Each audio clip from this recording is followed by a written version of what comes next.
सही हो,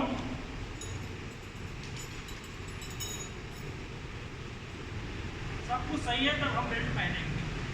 बेल्ट पहनने के लिए हमें क्या करना है, सबसे पहले बेल्ट को उठाने का एक तरीका भी होता है। बेल्ट रस्सियाँ उठाएंगे, जहाँ से ये टी निकला हुआ है वो रस्सी बाहर जो निकलती दिख रही है, ये रस्सी जहाँ से बाहर निकल रही है उस हिस्से को आपको पकड़ना है। अब अगर इसी बेल्ट को हम दूसरे तरीके से पकड़ते हैं तो मामला कुछ उल्टा पुल्टा हो जाए। पैर कहाँ डाले, हाथ कहाँ डाले, आप घुमाते रहो, वो गलती ना हो। बेल्ट आपका कहीं भी पड़ा है, बैग में है, कहीं टांग के रखा है, कहीं भी रखा है, तो आपको याद रखना है कि जहाँ से वो रस्सी निकल रही है हमें सिर्फ वही पकड़ लेना। हुक, ये हुक को पकड़ते देखिए बेल्ट का आपको आकार समझ गया, ये ऊपर का हिस्सा, ये नीचे का हिस्सा। बेल्ट पहनते समय कई बार आप लोग भाई लोग गलतियाँ क्या करते हैं, छोटी छोटी गलती नहीं बोल सकते हैं, उसको बोल सकते हैं जुगाड़। वो जुगाड़ आपको नहीं करना। आप क्या करते हैं, बेल्ट पहनते समय यहाँ से ये जो ऊपर का हिस्सा है इसको खोल लेते हैं और फिर आप ऐसे करते हैं, इसको पैंट की तरह पहन होता है ना, कई बार आप पहनते हैं इसको ऐसे ले लेते हैं और इसमें एक पैर डालते हैं, फिर दूसरा उस पर डालते हैं, फिर ऊपर की तरफ लेते हैं शर्ट की तरफ। ऐसा आपको बिल्कुल नहीं करना है। बेल्ट पहनने के लिए एकदम सिंपल सा तरीका मैं आपको दिखा रहा हूँ, आप उसको उपयोग करेंगे तो सिर्फ 20 से 30 सेकेंड में आप बेल्ट को पहन लेंगे। बेल्ट को आपने दाएं हाथ में लिया, आपके छाती का हिस्सा जो है आपको उसको खोल लेना है। आपकी जेब में कभी भी मोबाइल, चाबी का छल्ला या ऐसा कोई चीज़ नहीं रखिए जब आप बेल्ट पहन के काम करें, क्योंकि क्या होता है वो दबा रहेगा और जब आप गिरेंगे तो वो चीज़ टूटेगी। वो चीज़ टूटने का गम नहीं है दोस्तों, उस चीज़ के टूटने से आप जितने गंभीर होंगे, घायल, उस पर दर्द। चीज टूट जाएगी दोबारा आ जाएगी, मोबाइल टूट गया दूसरा मिल जाएगा, चाबी टूट गई दूसरी मिल जाएगी, कोई सामान टूट गया दूसरा मिल जाएगा। लेकिन आप टूट जाओगे, आपको कहीं धंस गया, चुभ गया, कोई हड्डी चली गई, नस दब गया, कट गया, तो वो नहीं मिलेगा। तो आपको क्या करना है, दाएं हाथ में पट्टे को लेना है। सबसे पहले आपके छाती के हिस्से को खोलना है। अब दायां पट्टा जो था उसको दाएं हाथ में लेना इस तरीके से। अब बायां पट्टा आपका बचा, उसको आपको क्या करना है, यहाँ से नहीं लेना है, ऐसे नहीं लेना है, आपके हाथ को पीछे लेके जाना है और पीछे से इसको पकड़ना है। जैसे आप अपना रोजमर्रा की जिंदगी में बैग वगैरह कैरी करते हो ना, ऐसे ही पहनते हो ना, कोई नई चीज़ नहीं, रॉकेट साइंस नहीं। आप अपना रोज का बैग जो टांगते हो कंधे पे, ऐसे ही पहनते हो, ठीक वैसे इसको पहनना है। आपने ये पहन लिया, अब आपको सबसे पहले इसको लॉक करना है। इसको खोला तो बंद नहीं करना। अब एक एक करके कोई भी बक्कल को, पट्टे को खोलेंगे, पैर के नीचे से लेते हुए इसको लॉक करेंगे। दूसरा खोला आपने, बहुत भाई लोग करते हैं, अच्छी बात है। जो नहीं करते हैं वो वापस से सीख लेंगे और समझ लेंगे। ये हमने बेल्ट पहना, समय कितना लगा, 20 से 30 सेकंड। अब आप वो पैंट की तरह उसको पैर डालोगे, फिर दूसरा डालोगे, खींचोगे। उसमें कई बार क्या होता है, आप जो घर का अपना रेगुलर पैंट पहनते हैं, वो पैंट पहनने में भी कई बार आपका डिसबैलेंस हो जाता है। वो तो पैंट है जिसमें कि पूरा रास्ता एक सुरंग की तरह है, आपका पैर चला जाता है, जब उसमें आप गिर सकते हैं। तो ये तो पट्टे हैं टेढ़े मेढ़े, कहीं फंस गया आपका तो आप वहीं गिर पड़ो, वो गलती ना हो। इस तरीके से आपको बेल्ट पहनना है। बेल्ट पहनने के बाद आपकी इसकी जांच खुद से करनी है, बहुत टाइट ना हो और बहुत लूज ना हो। क्या करना है, 4 उंगलियां लिया आपने और इसके अंदर घुसा के देख लिया कि ये आराम से जा रहा है आप, यानी सही, ना बहुत ज़्यादा टाइट है ना बहुत ज़्यादा लूज है। यहाँ पे आपका पीछे फीलिंग आता है, कई बार ये हिस्सा भी आपको चेंज करना होता है। हमने यहाँ से इसको पकड़ा, मिल गया, अब हम इस हाथ से इसको देखते हैं टच होता है नहीं, तो यहाँ से भी ये हिस्सा मिल गया। ये जो हिस्सा आ रहा है प्लास्टिक का आपका पत्थर, यहाँ से भी पकड़ा तो मिल गया, यहाँ से भी पकड़ा तो मिल गया, तो यानी आपकी दोनों उंगलियों के बीच में जब वो हिस्सा आ रहा है तो यानी आप सही। कई बार ये यहाँ नहीं होकर यहाँ आ जाता या यहाँ चला जाता, तो जब आप काम करते हो तो कोई तकलीफ नहीं होगी, लेकिन जब आप गिरोगे, अगर यहाँ रहेगा तो ये हिस्सा और ऊपर की ओर खींचेगा। ये पत्थर जो है ना, अगर ये पत्थर यहाँ रहा तो जब आप गिरोगे तो ये और ऊपर आएगा, खींचेगा। यहाँ है तो भी उठेगा, यहाँ है तो यहाँ तक आएगा, लेकिन अगर यहाँ है तो ये सीधा आपके सर को टच करेगा यहाँ।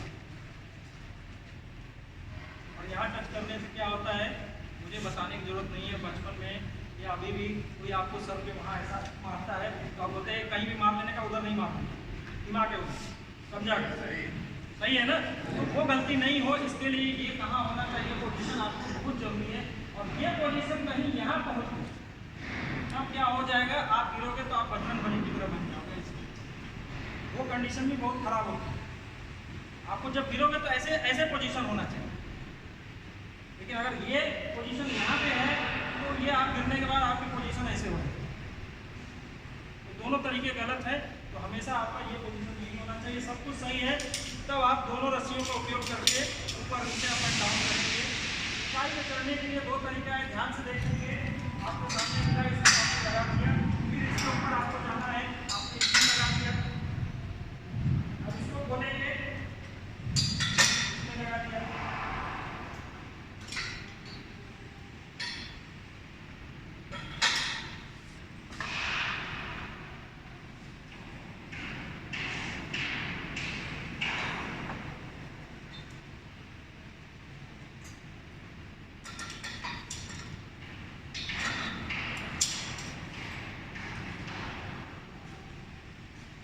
एंकरेज पॉइंट जब भी आप रखिए तो ये हमेशा याद रखिए, हमने अगर एक यहाँ बांधा है तो इसको भी हमें इसी में नहीं बांधना, अभी नहीं, क्योंकि दो रस्सियाँ आपने एक ही एंकरेज पॉइंट दिया, ये अगर गिर गया तो आप नीचे गए, तो दो रस्सी की मतलब क्या हो, तो दो रस्सी का मतलब है दो अलग अलग एंकरेज पॉइंट, नहीं तो एक ही रस्सी दे दिया जाता आपको, एक ही जगह लगाना है। तो अब आपको क्या करना है, एक रस्सी अगर आपने यहाँ लगाया है तो दूसरे रस्सी को आप, ये आपने किस पे लगाया, हॉरिजॉन्टल पे, ये आपका कौन सा हिस्सा है, वर्टिकल, तो इसमें लगाना है।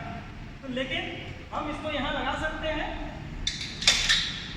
सही है, नहीं है, गलत है, क्यों गलत है, ऊपर से निकल सकता है ना, ऊपर से निकल सकता है, उनके लिए जोरदार तालियां दीजिए, सही बात लगाना है। लेकिन ये भी ध्यान रखना है कि एंकरेज जहाँ किया है वो निकल जाए, टूट जाए, वो भी तो ध्यान रखना है ना। ऊपर चढ़ते वक्त अगर समझिए इसके ऊपर और रहा होगा और ये वाला हिस्सा खुला है, आपने वहाँ लगा दिया, ऊपर चढ़ रहे हैं तो ये आपके साथ में निकल जाएगा ना। तो इसको आपको लगाना है जो आपको नजदीक दिखेगा, वर्टिकल ऊंचाई पे, वहाँ आपको लगाना है, यहाँ आप लगा सकते हैं।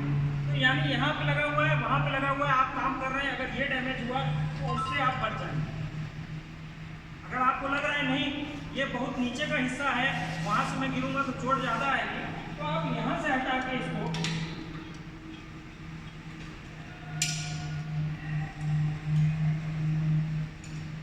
इस वाले लोकेशन, दोनों पैरेलल हो, यहां से गिरेंगे तो भी उतना ही दूरी उठने वाले, यहां से गिरेंगे तो भी उतनी दूरी गिरने वाले। इस तरीके से आपको काम करना है और वापस उतरते समय इसी तरीके से आपको वापस आना है।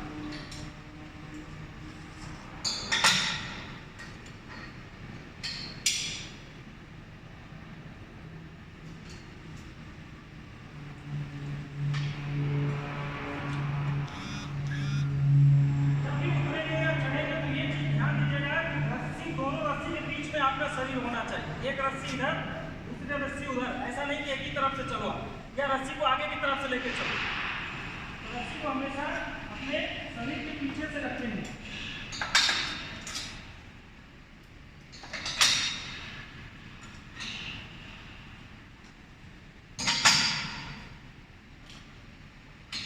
इसी तरीके से आपको उतरना और चढ़ना, कि आपका शरीर दो रस्सी के बीच में से चले, कंफर्टेबल रहे। अगर इसके जगह आप ऐसा करेंगे तो ये रस्सी आपको आपके पैर में फंसेगा, शरीर में फंसेगा। तो जब भी दो रस्सी को उपयोग करना है ऐसे इस तरीके से आपको उपयोग में लेना, ये हो गया एक तरीका। दूसरा तरीका होता है, ये रस्सी क्यों लगाई है हमने, कोई भाई बताए, ऐसा तो मैं सोच ही नहीं सकता हूँ, मालूम नहीं होगा, ये वही हाल हो गई, मालूम सबको है, लेकिन बिल्ली के गले में घंटी बांधे, मैं तो बांधने नहीं जाऊँ, गलती हो गई तो होता है। कई बार मन में सवाल का जवाब रहता है, लेकिन फिर एक जवाब तुरंत सवाल मन में आता है, जवाब तो ये सही सही है लेकिन गलती हो गई तो सबके सामने मैं हंसी का पात्र बन जाऊँ, मजाक बन जाएगा। ऐसा बिल्कुल नहीं। जवाब बताने से ज़्यादा ज़रूरत है सही या गलत, उसमें मायने नहीं रखता। ये मायने रखता है कि आपके अंदर इतनी इच्छा थी कि आपने सही या गलत कुछ तो जवाब दिया। मन में मालूम है और जवाब नहीं दिया, बाद में मैं बताऊंगा तो बगल वाले को आप बोलोगे हाँ मेरे को मालूम था साहब, ये यही बताने वाला होता है। तो देखिए ये रस्सी किस उपयोग में आपने बताइए। अभी कुछ आवाज़ आ रही थी कहीं से, इस काम के लिए आपने किस लिए ये मैंने लगाया यहाँ पे। फिर आप लोग सो गए, तालियां बजे, तालियां बजे। देखिए इसका उपयोग हम क्यों करते हैं, भगवान ने हमें दो काम क्यों दिए, एक सुनने के लिए, एक निकालने के लिए। दो सुनने के लिए, दोनों को निकालने के लिए। देखिए सुनिए और उसको दिमाग में रखिए, जैसा कि अभी शुरू में आपके साहब ने समझाया था कि दिमाग को जगा के रखिए और सुनिए और यहाँ भरिए, उसको रखिए। तो काम की चीज़ है तो भरिए, नहीं काम की तो बाहर निकाल दीजिए। फिर से मैं बता रहा हूँ, ध्यान से सुनिएगा, कब किसको क्या जरूरत आ जाए मालूम नहीं। पढ़ाया किताब में जब आप पढ़ते हैं पूरी किताब पढ़िए, इतिहास, भूगोल, गणित, समाजशास्त्र, शिक्षा शास्त्र, दुनिया भर की किताबें के सामने पढ़ते हैं। क्या पूरी किताब इतना होता है, सिर्फ कुछ प्रश्न पूछे। तो ये क्षेत्र भी आपका ऐसा ही है, इतना आपको सब कुछ है और इसकी उपयोग आपको होगी कि नहीं होगी वो साफ तय करेंगे। इसका उपयोग हम करते हैं, टावर क्रेन देखा है, टावर क्रेन, टावर क्रेन में सीढ़ी देखा है, सीढ़ी बड़ी सीढ़ी होती ना, ऐसे पकड़ के चढ़ने को होता है। थोड़ा थोड़ा दिमाग खुल रहा है कि जब टावर क्रेन ऑपरेटर सीढ़ी से ऊपर जाएगा तो बंदर तो है नहीं वो कि ऐसे ही चला जाएगा, या तो ये बेल्ट का उपयोग करेगा, एक खोला एक लगाया, एक खोला एक लगाया, तब पहुंचेगा।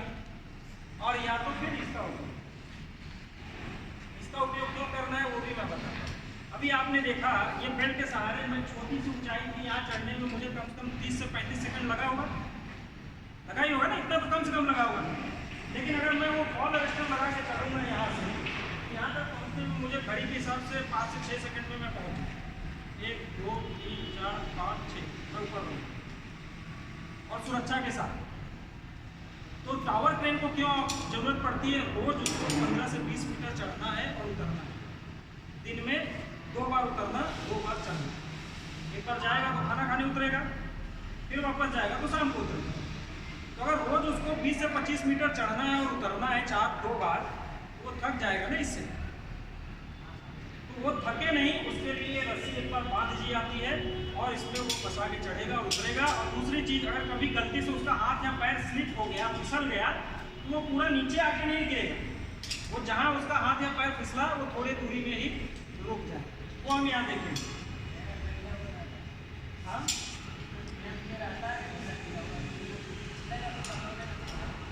वो तो ठीक है, वो पकड़ लेगा, लेकिन कई बार अगर आप बेल्ट लगा के उसमें चल रहे हैं वो गिरेगा भी ना, कि उसको उससे भी चोट आ सकती है। तो उसमें मंकी लैडर उसको हम बोलते हैं, घेरा बना हुआ है, तो उसमें रुक तो जाएगा, बाहर नहीं गिरेगा, लेकिन कई बार उसमें गिरा, अगर बेल्ट पहन के चल रहा है तो चोट लग सकती है। लेकिन ये वाले उपकरण में क्या होगा, अगर यहाँ से गिरा तो यही रुक, थोड़ी दूरी पे वो रुक।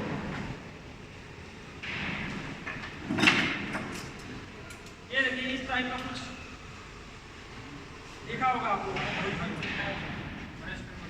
कॉलर क्या नाम है, बढ़िया चीज होता है, तालियां के लिए। तो कॉलर अब इसको क्या करेगा वो बंदा, एक बार सुबह में अपने साथ लेके जाएगा टावर क्रेन ऑपरेटर, इसको खोलेगा और यहाँ लगाएगा,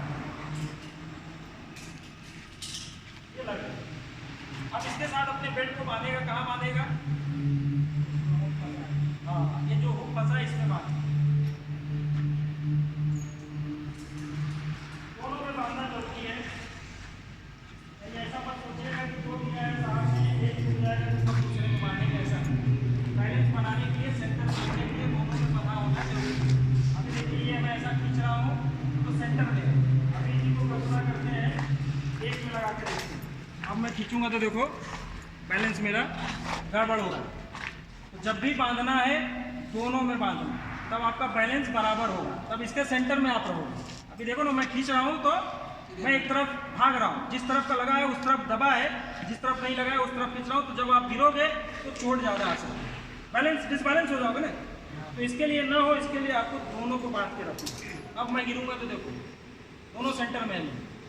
अब अगर मैं इसमें चढ़ता हूँ तो आप देखिए मैं कितने जल्दी वहाँ तक पहुँच जाऊँगा।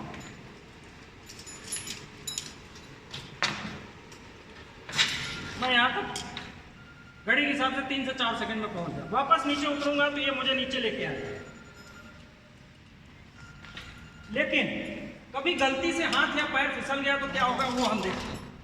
ये जगह पे ही आपको रोक देगा, इतने दूरी में ही आपको, यहाँ से मैं गिरा और यहाँ रोक देगा। वापस इसके ऊपर चलेंगे, ये काम करना शुरू करेंगे।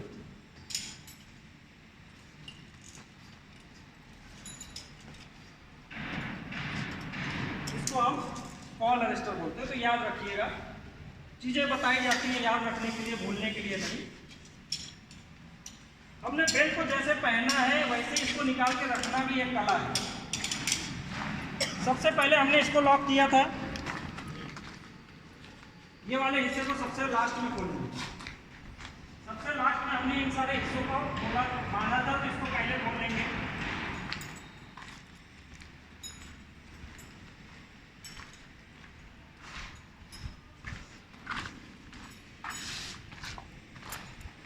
आप सारे लोगों में से कितने लोगों ने LIC करा के रखा? LIC है किसी किसी की? नहीं है ना? कितने लोगों की LIC? हाथ ऊपर करो। 1 2 3 4, सिर्फ 4 लोगों। कितने रकम की LIC आपने कराई? उठ जाइए, इधर आइए। देखिए थोड़ा सा हट के मैं बात कर रहा हूँ, लेकिन ये भी आपकी सुरक्षा से ही जुड़ा मामला है।